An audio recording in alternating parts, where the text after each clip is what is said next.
Bonjour, je suis Mayolek et je suis Disneyphile. On reconnaît les ambitions d'une série épisodique quand elle prend la peine de faire quelque chose à plus grande échelle par moment. Ça a été le cas de Kim Possible qui a pris la peine de créer de triples épisodes aux enjeux plus poussés que la moyenne. Et si c'est celui-ci qui passe par mes bons soins et pas la clé du temps, la raison en est toute simple. La clé du temps se décompose en 3 parties bien distinctes qui donnent vraiment l'impression qu'on regarde 3 épisodes à la suite. Ça offre un sentiment de coupure légèrement artificiel.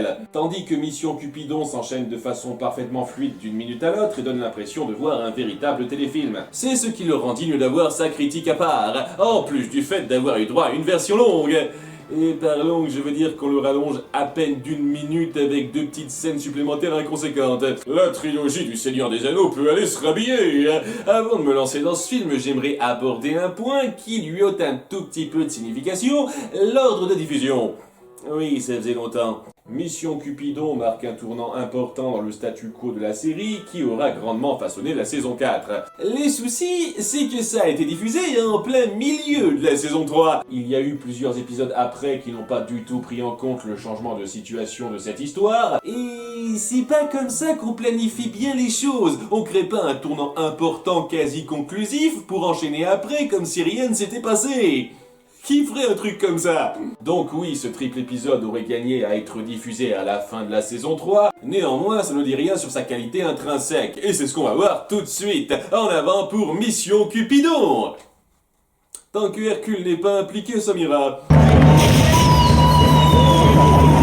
On ouvre sur le parti pris assez efficace de nous lancer directement dans l'action, avec Kim Possible qui intervient pour empêcher l'enlèvement du président de la compagnie de jouets qu'on avait vu dans le tout premier épisode de la série. Un bon retour aux sources. On se rend vite compte que le téléfilm a un aspect un peu plus cinématographique qu'à l'accoutumée. Bon, avec un budget pas énormément plus élevé non plus, les décors de second plan ont l'air de sortir d'un vieux jeu de Dance Dance Revolution, mais en comparaison à la clé du temps qui situe son action au même niveau que les épisodes habituels, ici on s'applique sincèrement à donner une plus grande échelle aux combats et cascades, qui souvent ne stagnent pas dans les mêmes endroits. Après avoir été traîné en l'air pendant une grosse minute, notre troupe finit par chuter et retombe pas loin de là où ils étaient au départ. On va dire que Chigo ne connaissait pas bien le coin et qu'elle a un peu tourné en rond. Kim sauve donc la situation, on a une parodie d'intro à la James Bond plutôt bien fichue, et Rob Intrépide montre toute sa mentalité. Votre ami est un excellent client, mademoiselle. La magie de l'enfance l'anime encore. Ouais, parfois un peu trop, je pense. C'est pas toi qui aimes encore les peluches dans un autre épisode? Pandarou! L'édition étoilée en plus. Ils n'en ont fabriqué que 12 comme ça. Hypocrite. C'est son œuvre personnelle. Oh, ça va, c'est tout simple. Vous griffonnez une tête et boum, tous les gamins de la planète en veulent. Ne dites pas à mes actionnaires que c'est aussi facile. Attendez, vous parlez français? Oh, presque couramment, mais j'aime chuchoter à l'oreille de ma secrétaire. Ça m'en fait déjà 5 qui ont démissionné pour cause de harcèlement. J'espère que celle-ci durera plus d'une semaine. Chez Kim, ses parents ont une discussion matinale banale entre génies. Encore du café? Êtes-vous sûr de vouloir supprimer le fichier Hephaestus? Oui. Oh non, j'annule. Êtes-vous sûr de vouloir que je vous le demande automatiquement toutes les 4 heures? Ça marche comme les mises en veille d'écran, ce truc-là? Kimi, où étais-tu encore hier soir? L'homme d'affaires japonais a été secouru par la célèbre justicière de 15 ans. C'était Timing News, toujours prêt à servir votre intrigue à la seconde où la télé s'allume. Pour changer, les grumeaux font des leurs. Vous pouvez pas jouer à des jeux vidéo comme tous les enfants de votre âge. On en a, on s'en sert pour les pièces. Ok, donc on vous achètera plus de jeux vidéo à l'avenir. Dans le repère de Draken, celui-ci décide de tester ses synthodromes sur Shigo pour le fun, j'imagine. C'est pas mon style. Synthodrome 840. Chico, pourquoi faut-il toujours que tu me casses mes jouets? T'as qu'à éviter de leur faire combattre la femme au point destructeur. Après du dialogue désopilant et un peu de référence. Je te le dis, ça me kiffe grave. Oh non, ça va pas vous reprendre de vouloir parler jeune. Clé d'enfer. Cool. Canon.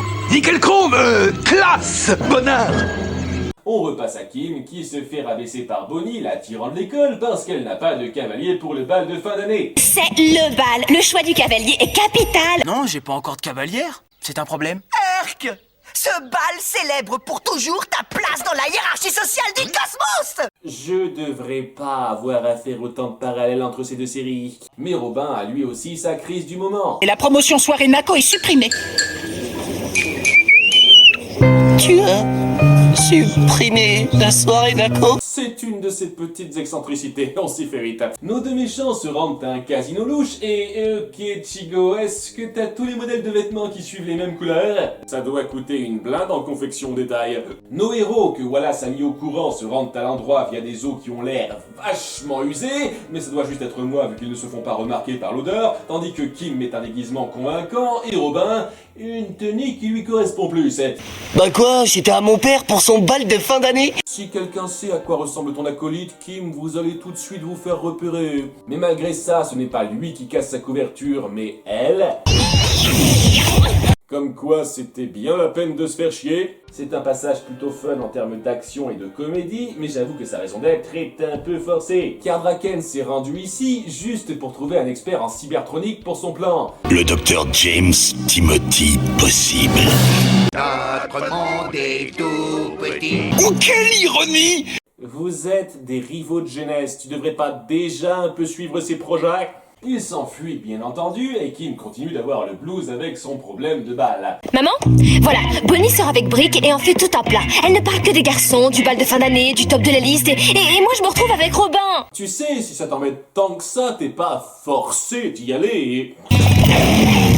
C'est là qu'un nouveau venu nommé Eric arrive au lycée et jette assez vite son dévolu sur notre héroïne. Extrêmement top.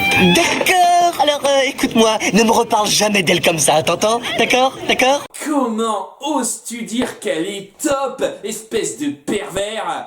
Bon, il est temps de parler de ce que ce film a fait évoluer au sein de la franchise, la relation Kim-Robin. Robin n'ose pas avouer son attirance pour Kim, tandis que cette dernière a du mal à le voir autrement que comme ami, en partie à cause de son image auprès des autres. On joue très correctement sur l'état d'esprit du lycée et ce que ça nous renvoie, en faisant évoluer efficacement nos personnages dans ce sens. Même si le cap que franchit Kim à la fin aurait mérité plus de temps pour être développé. Heureusement que ça a tout le temps d'être exploré dans la saison suivante. Je ne suis donc pas contre le fait qu'ils finissent ensemble, mais on sent quand même que ça a été décidé très tardivement. Certes, il y a quelques petits moments qui laissent entrevoir ça dans d'autres épisodes de la saison 3, mais ils n'ont manifestement pas été envisagés comme couple durant les 2 premières saisons. Leur relation était clairement purement amicale et chacun avait ses béguins dans son coin. Et son histoire avec Josh Monkey alors? C'est vrai que j'ai jamais été tellement pour. Tu l'as aidé à réussir un rendez-vous avec lui, et ça avait pas l'air de te déranger une seconde. C'est là le souci, la concrétisation de ce couple aurait eu bien plus de poids si elle avait été pensée plus en avance. Bien entendu, Kim en pince direct pour le beau Eric, le courant passe extrêmement bien et Robin n'est pas d'humeur très bouillard. Pendant ce temps, Draken vient enlever le père de Kim qui fonce à sa rescousse dans un repère secret qu'elle est parvenue à retracer par la magie de la facilité scénaristique en luttant contre les machins classiques du genre.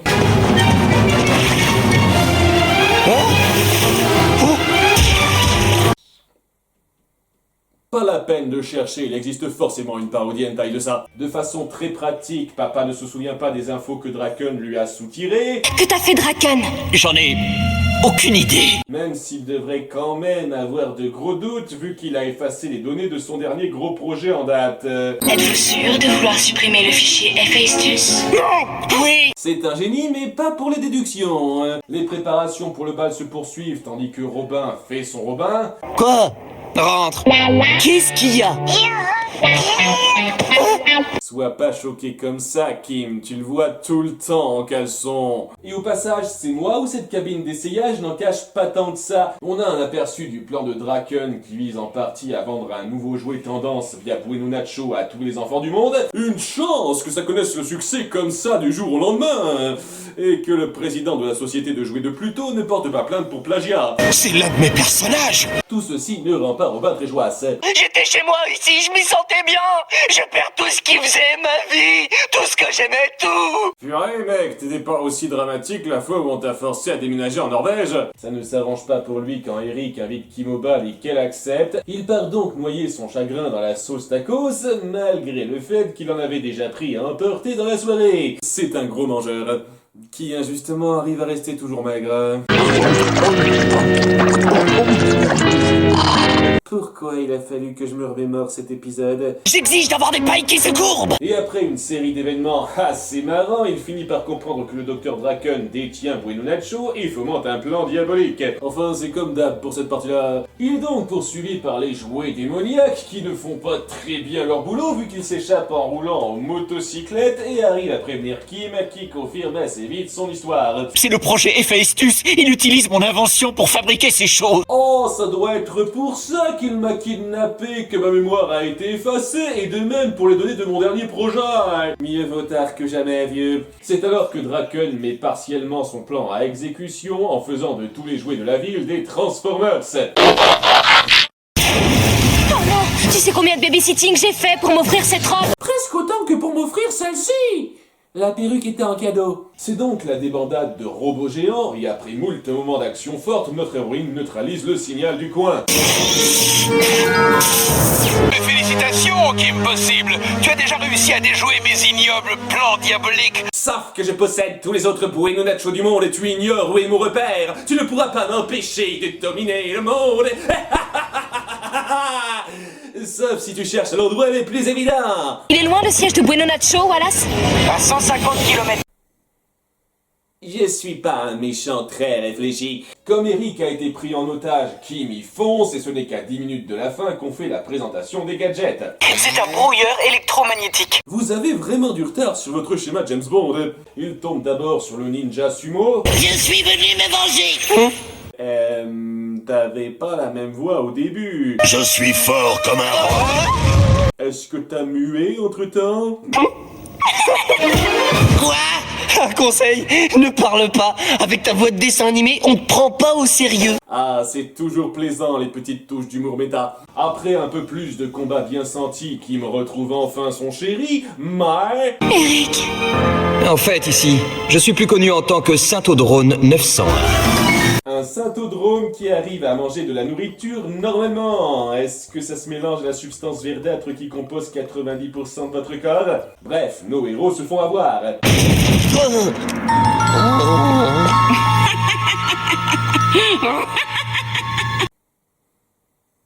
Vous vouliez pas payer plus cher pour que la doubleuse française fasse un rire sardonique?